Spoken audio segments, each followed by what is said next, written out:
All right. Hey, good morning, good afternoon, everybody.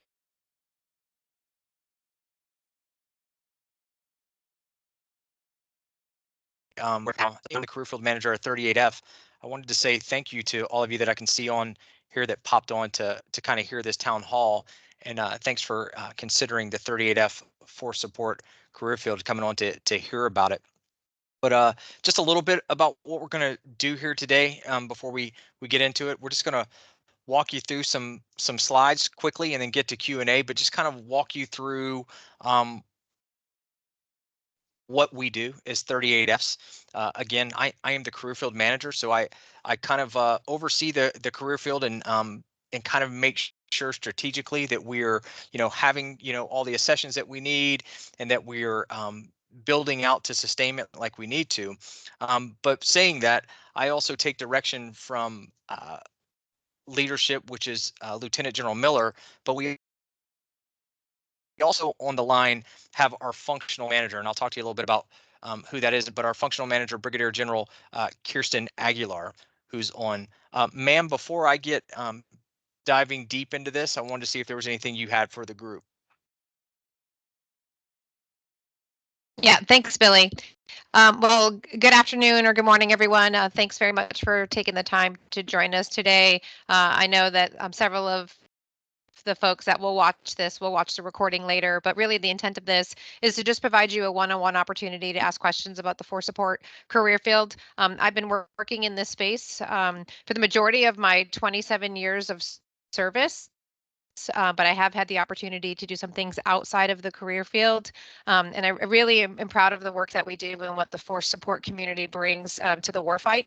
And so Colonel Clayton will go through a little bit of that today, but really we're here to answer any questions that you might have. Thanks, Billy. Thanks, ma'am. And just so for everybody that's on the line, since we're on teams here, don't feel like you have to wait for a question. Put your hand up. Captain Bacon is on there. We'll stop and we'll take your question because I'd like it to be interactive versus just talking at you as we go through that. But like General Aguilar said, the force support career field is an amazing career field. It is you. I hope that by the time we get done with that, you will see this and you will see kind of how important it is, how diverse it is, and how it can really, it's a career field that really does, it's not operational in nature, but we fully in every facet of operations, we support that mission. So I think you will pick that up as we go through it. But if we can go to the next slide, Rosamay. Okay, we just wanted to show you this. Lieutenant General Miller, she is our big boss, if you will. She is the A1, who is a longtime force support officer. And so she manages everything in the A1 portfolio. And then General Aguilar and myself, we manage the career field for her. But what I want you to take away from this slide is look at General Aguilar, like some of the jobs that she's had. Look at my career, some of the jobs that I have had. You heard General Aguilar say most of her 27 years have been in this space. I have also been in the career field for a long time. Overall, I have almost 29 years in the service, but 7.5, 8 of those I was a prior enlisted crew chief on A10s. So my little 20 years plus of that has been all in the force support arena. But you can see here, like when you look at General Aguilar, being a section commander, which we'll talk more about that, but she's been an ROTC instructor. She's deployed to do, we put installation accountability there, but she was at a deployed location, what we call a PERSCO team chief, meaning she was in charge of all things personnel. What we're talking about here and what you're probably worried about later in as you start to come on active duty, being an assignment team officer. And I also did the same thing. But what's unique with General Aguilar that you will see is look there. She has also commanded at almost every level of the Air Force, right? Squadron command. She's been a group commander. She's been a wing commander. And that may not mean as much to you right now, but in our world, that is a really big deal. And she is the first personnel officer to even command J-Bear, which if you're familiar with Joint Base Elmendorf-Richardson, that's in Alaska, massive mission, and she had the opportunity to command that. And then you can see from mine, I have done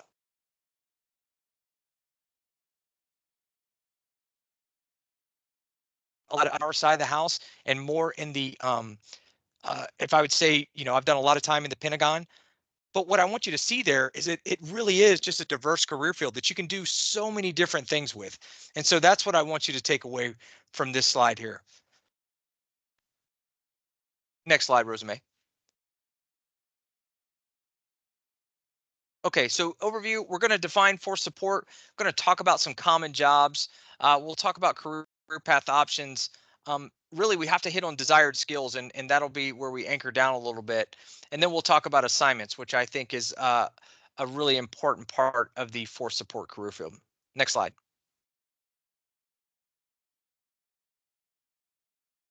For support.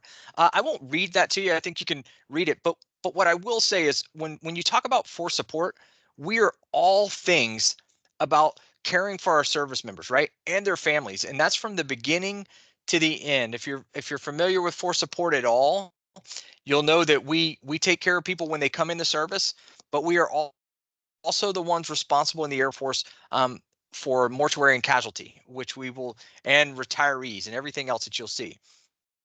But to hit on that though, it is support for everyone, but we are very much about sustaining and supporting the warfighter. For us in uniform, our mission first is to support the warfighter to make sure that we can be anywhere, anytime, as you can see there. Okay. Next slide. And then when you look at force support, it was probably back 2008, 2007, 2008, 2009.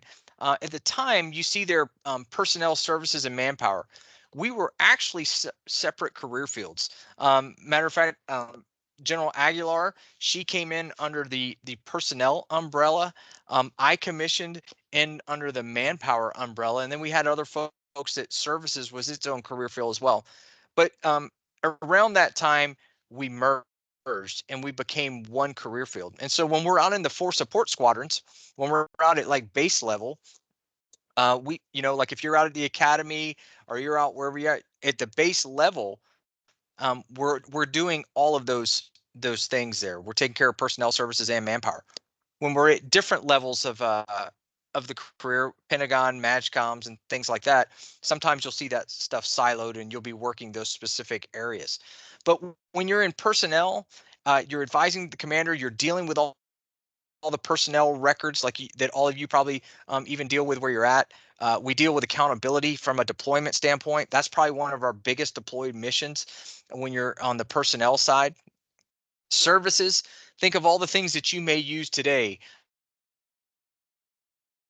Your DFACs, your dining facilities, your fitness facilities, all your lodging operations, any of the fun things that you do on base, and maybe you grew up around bases and you use the bowling centers and you use the pools, or maybe you were in the childcare systems. Those are all things that we are over as well. And then manpower is kind of our even though we have people that are analytical across the whole board, right? Manpower tends to be the more analytical space, and those are the individuals. If I had to what's happening in the private sector, it is more along the lines of workforce planning, right? Making sure that we have the right people in the right positions, and making sure that we're building out organizational structures to support the Air Force.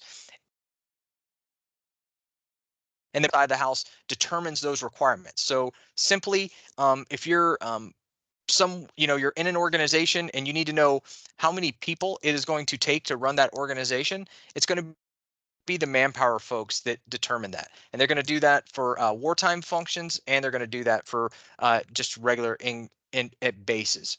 And then they are also our workforce analytics arm.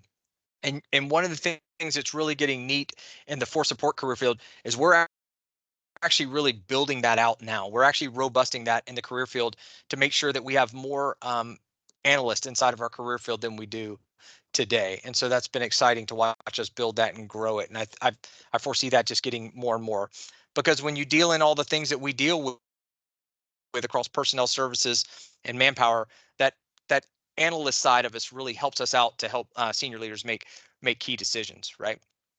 And then you'll see the bumper sticker that we have there for support.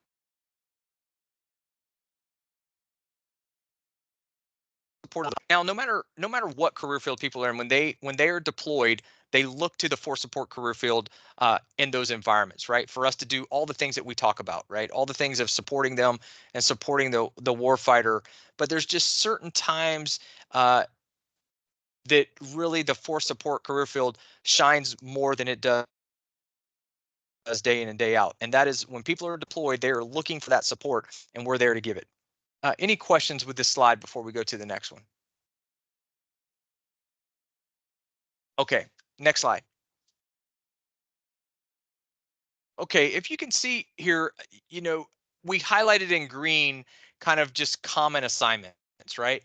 But I would like to say that there is nothing common about the force support career field. One, because we are diverse, we end up working in so many different jobs, and there are even jobs that we do that are not on this org chart that you would see.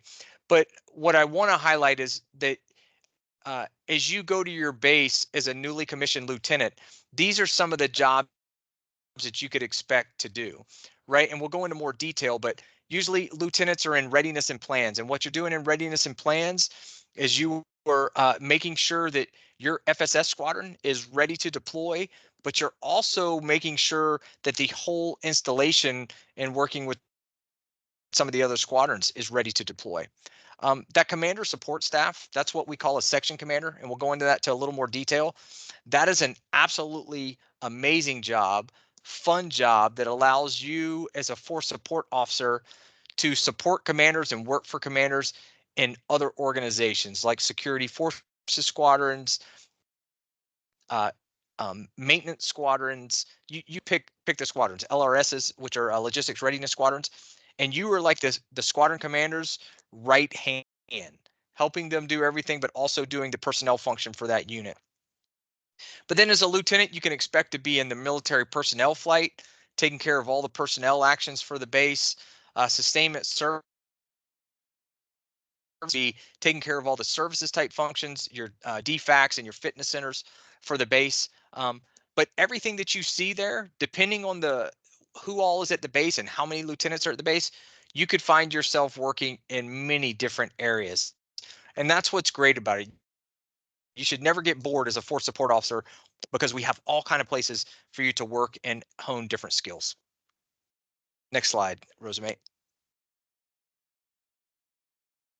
Okay, uh, section commander, right? And you can see they're providing direct support to the unit commander. This this job right here as a force support officer, this is probably what I'd say is uh, the funnest job, the best job to go into because you learn so much about our business, just our business, because you are the sole focus of the personnelist in that unit. But you also get to learn about other people's business, right? It's one of the great things about force support is that because we have to, it's just inherent as part of our mission is that we have to learn to be able to support other people. We have to understand what they're doing day in and day out, and this is one of the jobs that help us to do that, right? I'll give you just a when I was this squadron section commander, I was in an aircraft maintenance squadron. Being an prior aircraft maintainer, it was nice to go back down there and kind of get back in the mix of that.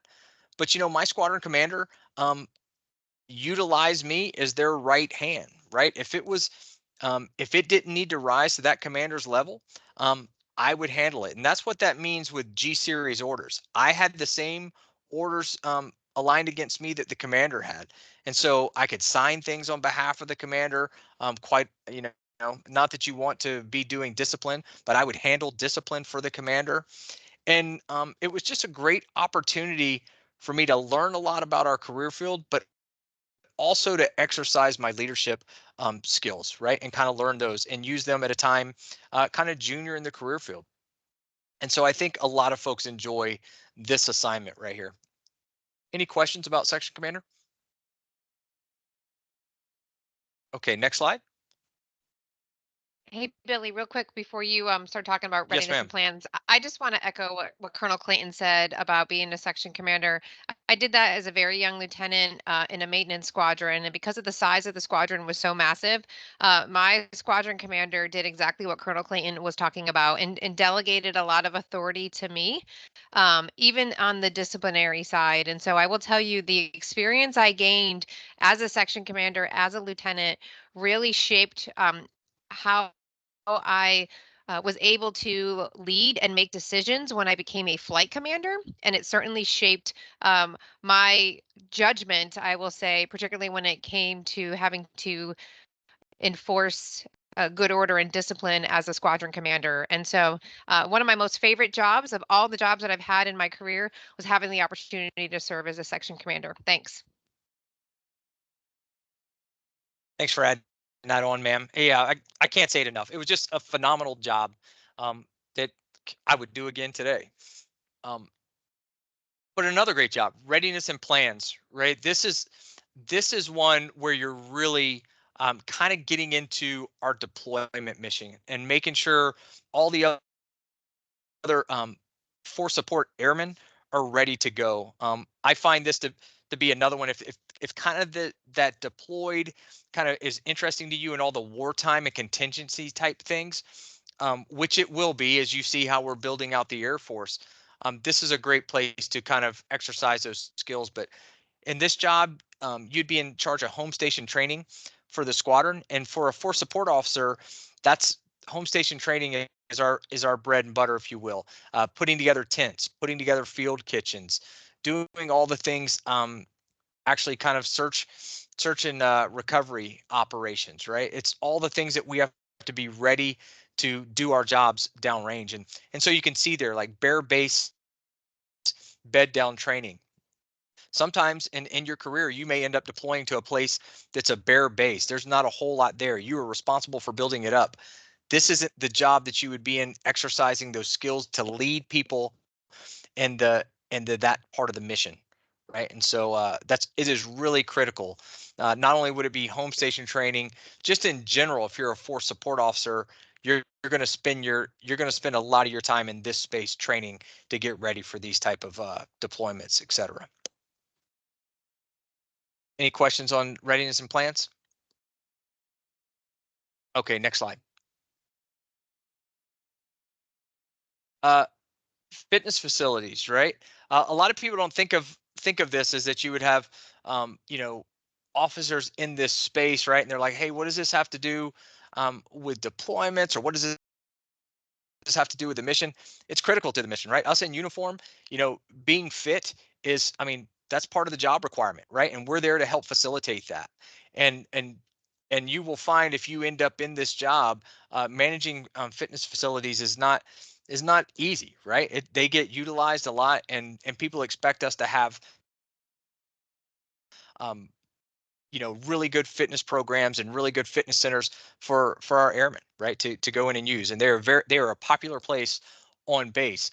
But not only are they popular on base, like I talked about, when you go down range and they're looking for FSS support, fitness centers are big in those spaces as well.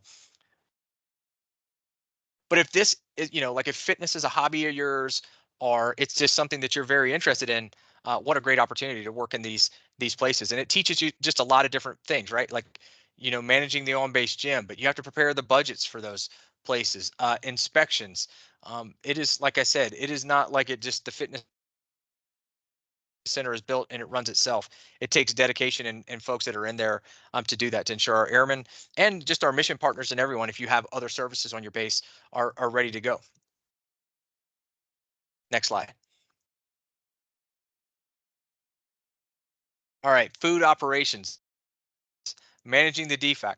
I assume for those of you on the line that are at the academy or out at your ROTC detachments, your dining facilities, wherever you're at, they're probably pretty important to you, right? And hoping that the food is good. The same on a base, right?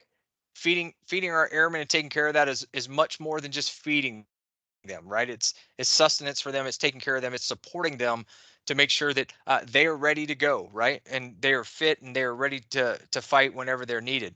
And that's not only when you're just at the base doing this, we are also in charge of dining facilities when we are downrange and we are deployed, right? And so this is a really big one.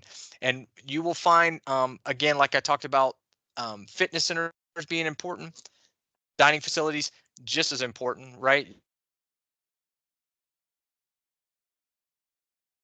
It just we're at was not good, or it was closed, or if it wasn't sanitary. That is what these folks are charging. We have dedicated airmen that are there running these facilities, and it is not an easy job, right? And so we a lot of times take a young officer and put in there so they can learn that side of the business. Any questions on this one? All right, next slide. Okay, but through all of this, right? And so whether it doesn't matter what the job is, one of the things that I think is extremely awesome about being a 38 is it no sooner that you come in to being a 38 and you commission, right? Because you are going to be a commissioned officer, you want to lead people. You are going to supervise and lead airmen from day one, right? If you when you go into the force support squadron, there is not a small flight in any of the squadron, and so you're automatically right there going to be in charge of people. You are going to be in charge of people that have been in the Air Force longer than maybe you've been alive, right? I mean, they're going to be, you're going to have every opportunity to really exercise your leadership skills and stuff. So you'll see there, right? We advise the commander at all levels. And in the squadron, it's a different dynamic. Your squadron commander will probably be a lieutenant colonel, your ops officer will be a major. You as a lieutenant in whatever job, you're going to have a lot of interaction with your squadron commander, and you're going to be advising your squadron commander, and they're going to be listening to a lot of what you say. And then your airmen are going to be advising, and you're going to be there to help lead them along the way, right? And so you'll lead airmen from day one. You're trusted from day one with a lot of programs that just others do not get to be a part of, right? Because we're talking about personnel information about people, promotion information about people, just so you will be a trusted agent from the very beginning. And then you see there on the right, we're one of the few AFSCs that have the opportunity to work with and supervise civilians right from the beginning. And as you go through your career, um, whether once you leave base level and go to other areas, you will always be working with civilians, you will be supervising civilians. So learning this early on is critical. It is critical. But again, circling back to that, being able to lead people from day one is awesome, because a lot of career fields don't get to do that. Some career fields, they don't really actually even lead people until they're majors, right? And you'll do it right out the gate. All right, any questions with this slide? Okay, next slide, please. All right.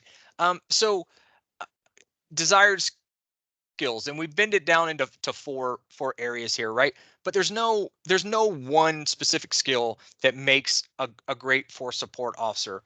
If you were to look at the background of General Aguilar and the background of me, the background of Captain Bacon, even General Miller, we all have different backgrounds. We all have different degrees. We all have different interests, and I would say we're we're all eights, good force support officers, right?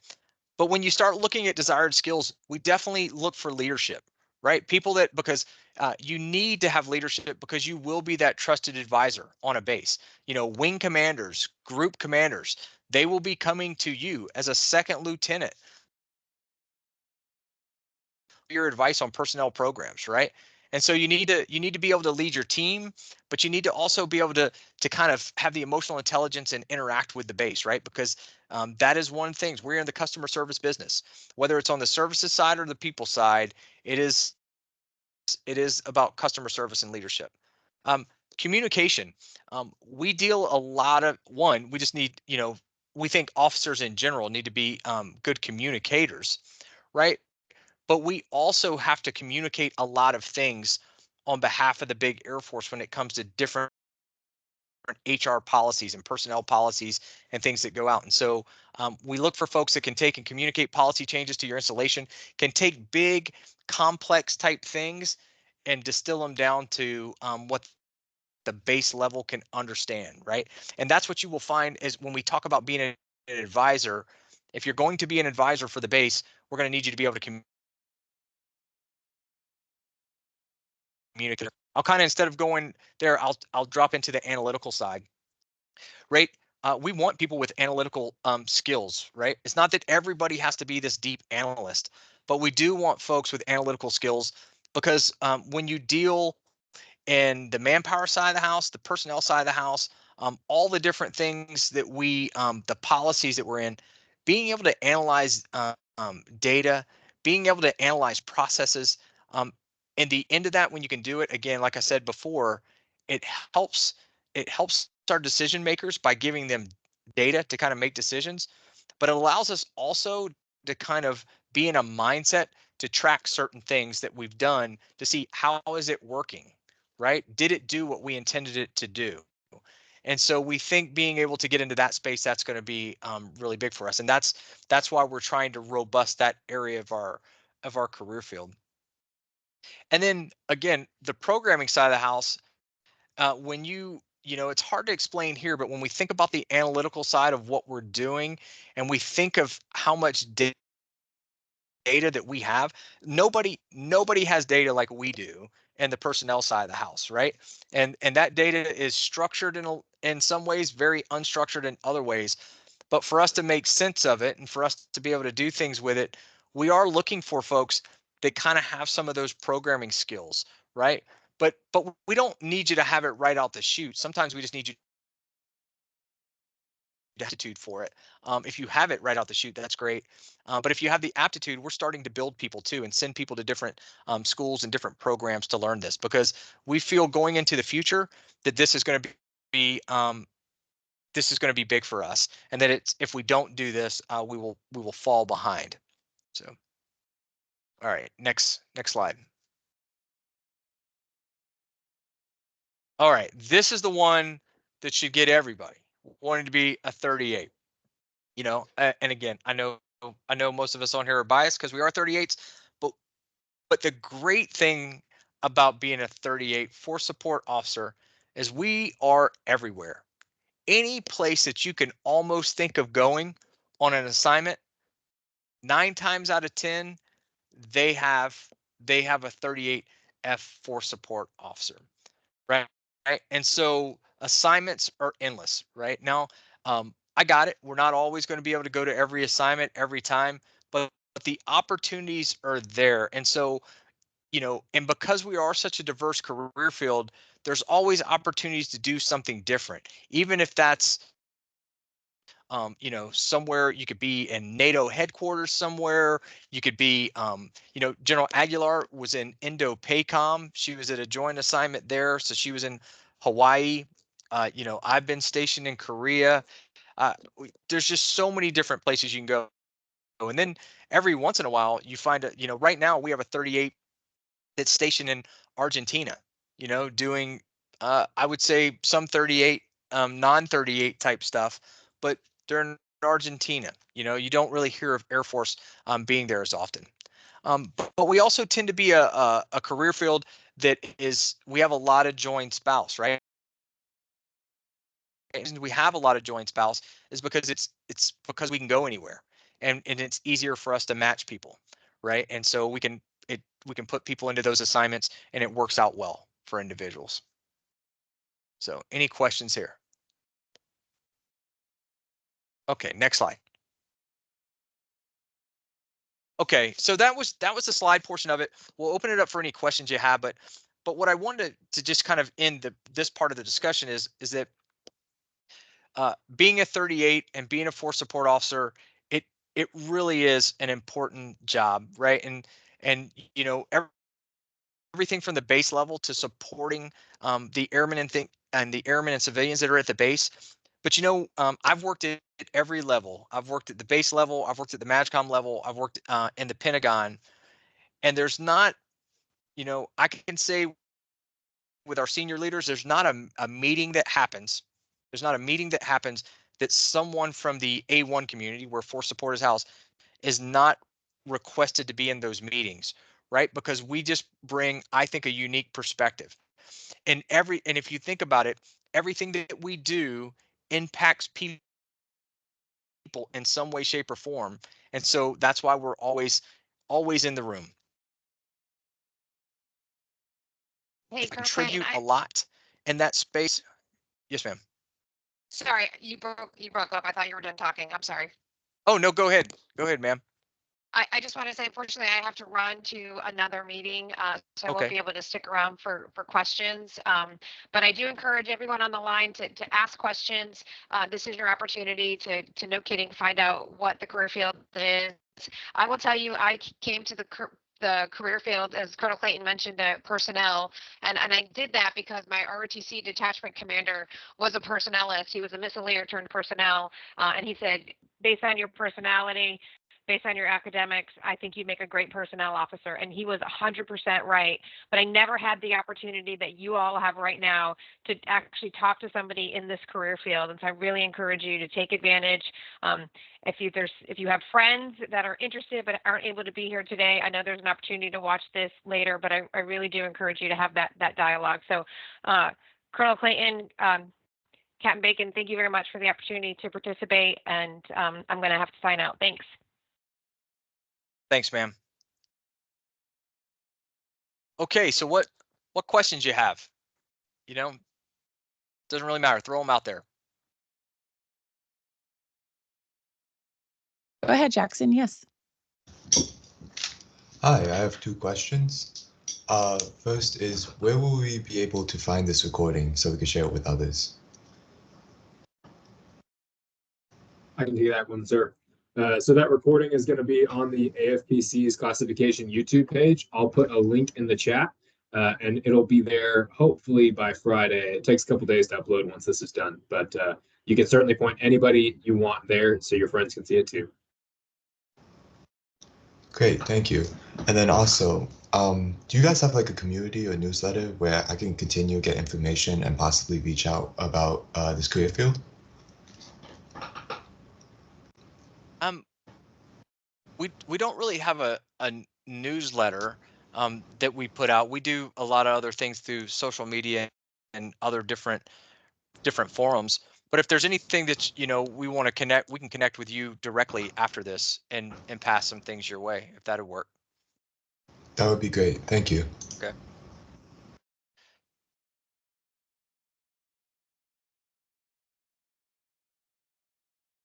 Good afternoon. Can everyone hear me?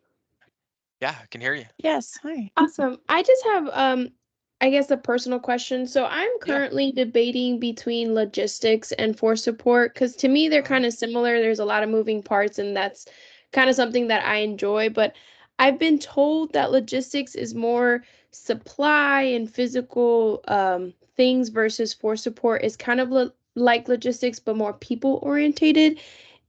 Would you consider that an accurate representation, or do you know the biggest difference between the two career fields to kind of help my decision? Yeah. So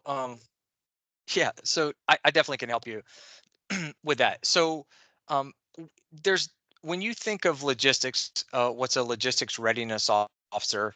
It's not just about supply, but that is a big piece of it.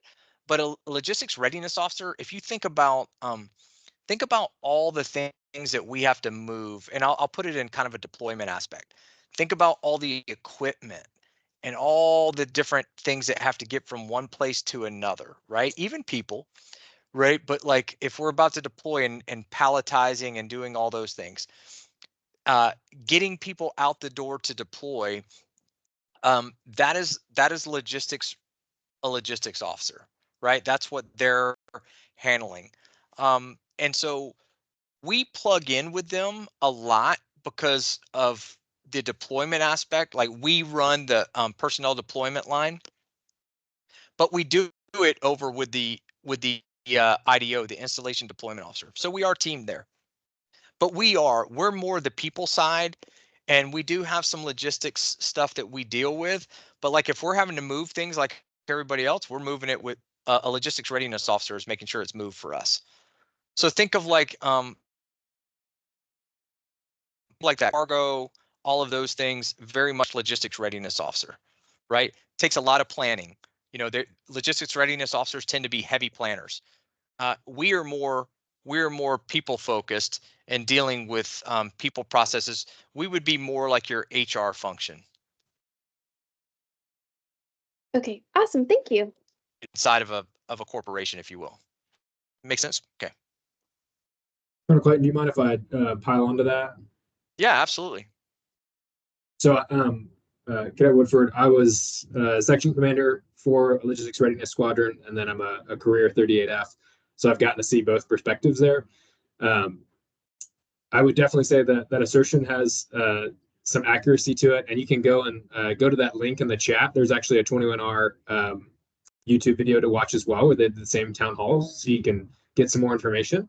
But I would say that the folks that I worked with, those officers, they were way more focused on, okay, I've got this mission, I have this deadline, let's plan this out. Let's make sure my people are doing the tasks they need to do to make sure the equipment or personnel arrive at the location at the right time.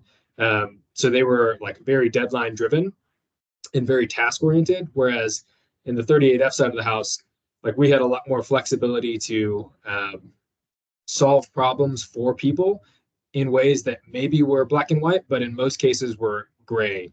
So we were able to do things that benefited the personnel of that unit who were, you know, trying to deal with doing these task-oriented missions, but also had these other concerns about their assignments or their family life or what have you. And so I found that I had a lot of satisfaction in concurrence in the fact that I had chosen to be a 38F back when I was a cadet. That was my number one choice.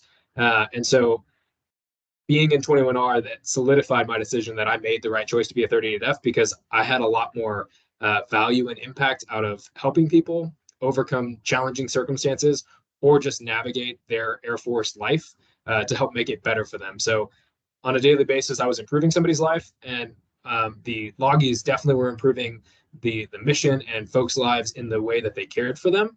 But there was a different sort of fulfillment that I was able to see that resonated more with me than it did with them at that time. So I hope that's helpful in some ways. But yeah, definitely more people focused, and they are objects and deadline focused. Both are fun, great career fields, but I definitely find that I have the most satisfaction being a 38F for what I want out of life. So, Thank you. Yeah, Ian, I think you described that very well. You know, definitely when I think of a logistics readiness officer, I think of, you know, like when we've done exercises and stuff, timeline focused, right? They're definitely meeting, you know, they have to meet certain milestones dead on versus we get to operate a little differently and in the gray more. So what's some other questions? Doesn't matter how big or small.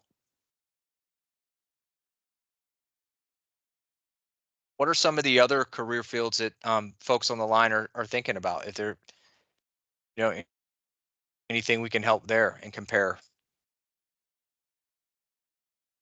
Has anybody just made the absolute choice that they're going to be a 38? Hey, Jackson. Yeah, so again, I'm a freshman. I've just joined VATSI, so I'm not super sure I have too much information. But another career field I'm interested in is operations analyst, 15A. And I know you talk about analytics in this career field. I was just wondering, like, what the different functions of that were.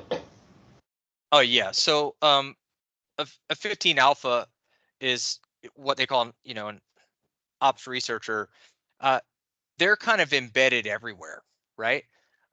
But you know, and they're kind of taking a little bit of a different direction right now on some things that they're working. But even in our own force support A1 community, we work extremely close with 15 alphas. And matter of fact, it's a lot of 15 alphas that train our analytic side of our arm, right, of the 38s. So we're not trying to become them in any way. If anything, we're just wanting to get better at the analytics side of the house because we as 38s and them at 15 alphas, we team together to decide how many people need to go through ROTC? How many people need to commission to be 38s this year? And so that's kind of what I get at when I'm kind of talking about more 38s, looking at analytics. But 15 alphas and 38s work very closely together. And matter of fact, you see a lot of 15 alphas once they start working in our world. Some of them actually switch rates when they come in and they start working with the 15 alphas and they have more of that analytic side of the house. You see that they swap over and become 15 alphas. So extremely close relationship with us in the 15 alpha career field. Thank you. And sir, if I could add on to that as well, I've had the unique opportunity. I got to go to Air Force Institute of Technology at AFIT to get a master's in OR, sponsored by the 38F community. They paid for that and took care of me in that way to go and get a master's in operations research. And that is the tech school for those 15 alphas, so that I could come back and work in a 38F position that I'm in now at the Office of Labor and Economic Analysis to do some analytical work mixed with the personnel policy side of the house. So what I would say the biggest differences are is that we get to do a little bit of everything in the 38Fs. Like the 15 alphas need to develop some sort of mathematical model, and then they run that model generally without the knowledge of how that affects personnel policy until you bring in that 38F. And that's that teaming that Colonel Clayton is referencing, where we're bringing 38Fs who are bringing the people space knowledge, and then we're bringing the 15 alphas who are bringing mathematical modeling knowledge together to do the job jointly. And then they end up sharing a lot of those tasks together, where the 38Fs start doing some of that modeling and the 15 alphas start looking more into that policy. And then you hope that folks see the greatness that is 38F, and then they switch over from the 15 alpha side, and it happens. But the cool part about this is that, I've gotten to live this 38F life, and I'm still living it, but now I'm getting to do some of those 15 alpha like qualities to my job that are having real impacts at the air and space level, including how we just modernized how we match cadets to career fields from ROTC and USAFA. So really big implications and lots of opportunities for a force support officer to go into that analytic vein if they want to, or to stay in the personnel policy, or to be in that sustainment kind of services element. So kind of whatever your personality is, 38F has a job that will suit you well. And I'll leave it at that. Yeah. And just like everything that Ian said there, and then, in the 38 side of the house too, the way we kind of progress in our careers, it's very common for a 38 to become a squadron commander, a group commander. I don't want to call it common that they would be a wing commander, but we do have a lot of 38s that become wing commanders, like you saw with General Aguilar. The 15 alphas, some do that, like when they want a squadron command, they have some analysis squadrons that they do, but sometimes they come and command our squadrons, right? Because they don't naturally flow into squadron command jobs and group jobs and wing jobs. You don't really see that for 15 alphas like you would in our side. All right, what other questions you guys got?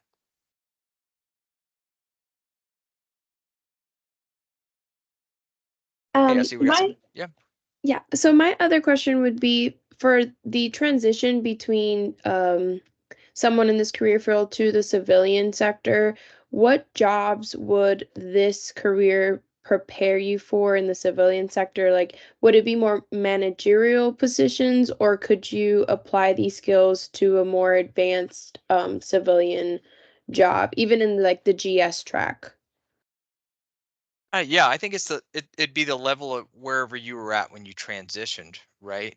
But we have plenty of 38s that transition. I'll kind of walk it through a few different areas where I see it. Like if you're, we have 38s that transition out that are kind of more in that analytical side, and they tend to go.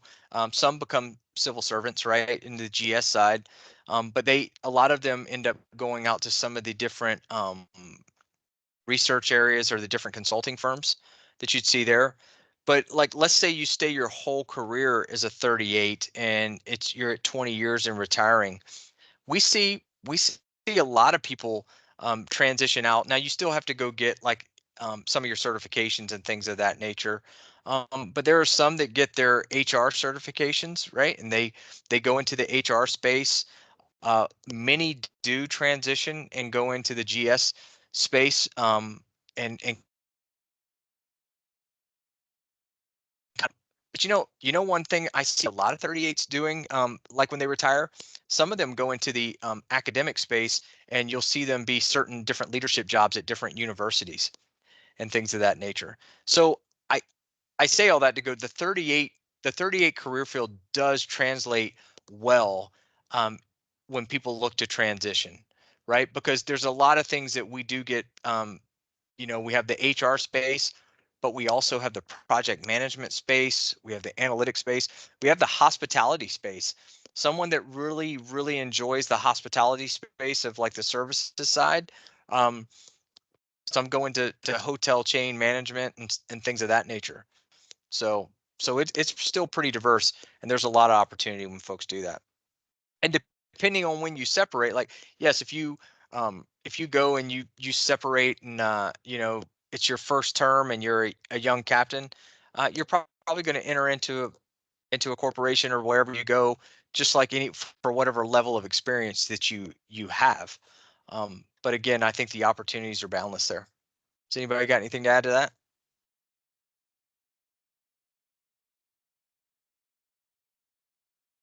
Okay, does that answer your question? Yes, sir. Thank you. Awesome.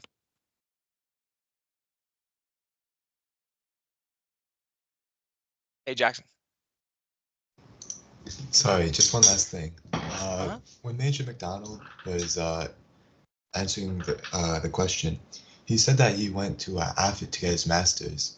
Is like receiving higher education a common thing in this career field, or is that like a special case? Yeah, I mean, it's definitely common. I mean, I would say just officers writ large, it's common that folks are going to go on to get their masters. But um, what Major McDonald did, we do pick um, a couple people each year. I can't remember what the quota is, but we pick people each year to go into different programs. And not only do we pick people to go get masters, we pick some to go. We're starting to pick people to go get PhDs and stuff as now as well. So if that is something that you're interested in when you come into the career field, you can apply and compete to go into one of those programs and have the Air Force pay for it. And I'll pile onto that too. I'll say that there are a couple of maybe not masters, but graduate certificate programs through the Air Force Institute of Technology as well, that you don't necessarily have to compete for a slot for, that you can sign up if it's something you're interested in. And that's a free option as well to get some of those certifications and degrees. And then a few other career fields, actually a lot of the career fields offer this as well, but there is an education with industry program as well. Yes. That folks can apply for. And then, like you said, there's kind of different quotas every year, but a handful of people go every year, and we send them to different companies for 1 year to interact with them and learn, what they're doing with technology, what they're doing in their HR side of the house, companies like Google and Amazon and Intel, and a handful of others. So there's a lot of great opportunities. That's a very popular program, the education with industry, to go for a year and work for a company. That sounds great. Thank you. Okay.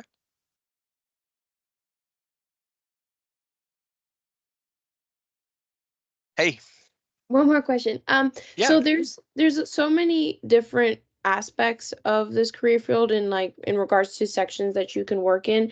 How often would you be moving from, for example, the DFAC to the gym and things like that? Is it based off your rotation for PCSing, like based off the bases you go to, or is it a possibility that you would work at different facilities within one assignment? Oh, you definitely would work in those different jobs at one assignment, right? So like, I'll start with like the section commander job. You might go out and be a section commander for a year. and then come back to the squadron to do something else, maybe something. So you, if you think of an assignment being anywhere from 3 to 4 years, your first assignment, you're going to do multiple different jobs in that time, right? You're going to probably work, you might start out in food service, and then you do that for a year, and then you go over and do this other, maybe you go over and you're in the personnel flight, but what'll happen is your squadron commander or your ops officer making sure there's a rotation to where you're being developed in those different jobs, and kind of finding the right balance of having you in the job long enough to kind of learn what that job's about and get to exercise some of those skills, um, and not just kind of flowing you through so fast that you're just there and you don't really learn it and you move on to something else, because it's not really about hopping from job to job as much as getting in there, learning it, and then when you feel like you've got a good spot, and then moving you on. And then depending on maybe some jobs they want you to be in a little longer, right? Because they're just more complex um, than maybe what you were doing before. Like take the operations officer. The operations officer is probably going to be in that operations officer job for 2 years, and they'll do that exact job for that 2 years, because that job we're trying to build you into being ready to go command. Just like you might do a flight commander job for a year, you might even do it for a year and a half, right? But that's a big job that we're trying to really give you those skills. I would argue that probably the food service officer or the readiness officer, you're probably going to do for a year, somewhere around there, but multiple jobs. Thank you. You're welcome. What other questions you got? No, I think we got what, probably about 5 or 10 more minutes, Captain Bacon. Yes, sir. Nothing's off the table. So any gee whiz questions you got, we'll answer for you as well, Air Force wise.